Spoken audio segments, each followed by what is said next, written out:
RCBಗೋಸ್ಕರ ಈ ಸಲ ಕಪ್ ನಮ್ದೆ.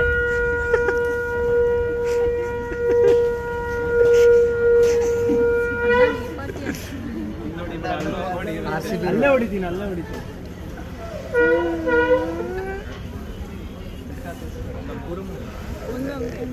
Okay come.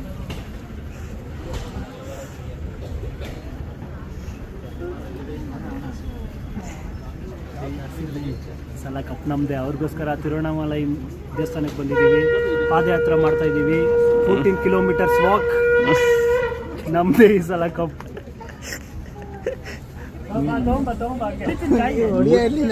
ಹೊಡಿ.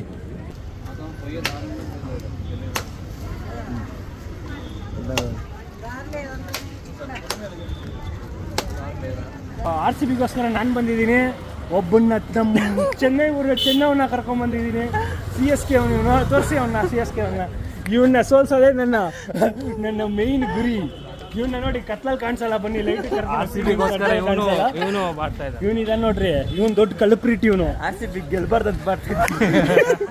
ಇವನ್ ಯಾವತ್ತು ಗುರ್ಸೋದೇ ನನ್ನ ದೇಹ. ಟ್ಯೂಸ್ಡೇ ಇವನಿಗೆ ತಿಕ್ಕದಲ್ಲಿಟ್ಟು ಪಟಾಕಿ ಹೊಡೆದಿಲ್ಲ ನಾನು. ಕೇಳ್ರಿ ನನ್ನ ಮಾತು, ಬರ್ದಿಟ್ಕೊಳ್ರಿ. This is my signature. ಇವಾಗ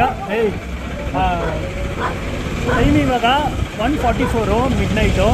ಇವಾಗ ಸ್ಟಾರ್ಟ್ ಮಾಡ್ತಾ ಇದ್ದೀವಿ ವಾಕ್ ಮಾಡೋದಕ್ಕೆ. 14 ಕಿಲೋಮೀಟರ್ಸ್ ನಾನ್ ಸ್ಟಾಪ್ ವಾಕ್ ಮಾಡ್ತಿದ್ದೀವಿ ನಮ್ಮ RCBಗೋಸ್ಕರ. ಮಾಡ್ತಾ ಇದ್ದೀನಿ. ಹೆಂಗಿರುತ್ತೆ ಫುಲ್ಲು? ಅವ್ರನ್ನೆಲ್ಲ ಈಗ ನೋಡಿ ಡಿಸ್ಟರ್ಬ್ ಮಾಡ್ತಾವ್ರೆ ನನ್ನ ಕಾನ್ಸಂಟ್ರೇಷನ್ನ. ಡಿಸ್ಟರ್ಬ್ ಮಾಡ್ತಾವ್ರೆ. ಎಷ್ಟು ಕಿಲೋಮೀಟರ್ ಬಂದಿದ್ದೀವ? 4.25. 4.25 ಕಿಲೋಮೀಟರ್ ನಡೆದಿದ್ದೀನಿ. ಇನ್ನು ಎಷ್ಟು 9.5 ಕಿಲೋಮೀಟರ್ ನಡಿಬೇಕು. ಮೋಟಿವೇಶನ್ 6 ಕಿಲೋಮೀಟರ್ಸ್ ಕಂಪ್ಲೀಟ್ ಮಾಡಿದ್ದೀವಿ. ಇನ್ನು ಜರ್ನಿ ಹೋಗ್ತಾ ಇದೆ.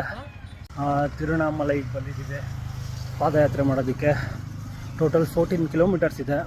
ಅದರಲ್ಲಿ 8 ದೇವಸ್ಥಾನ ಸಿಗುತ್ತೆ ನಮಗೆ ಹೋಗೋ ದಾರಿಯಲ್ಲಿ. ಗತ್ತು ಅಂತ ತಿಳ್ಕೊಳ್ರಿ. ಹೊಡಿತೀವಿ ಅಂಕಲ್ಸ್ನ ಹೊಡಿತೀವಿ. ಮುಂಬೈ ಬರಲಿ ಯಾರೇ ಬರಲಿ ಯಾವನ್ನು ಬಿಡೋದಿಲ್ಲ. It's and final destiny successfully complete ಮಾಡಿದ್ದೀವಿ. 14 ಕಿಲೋಮೀಟರ್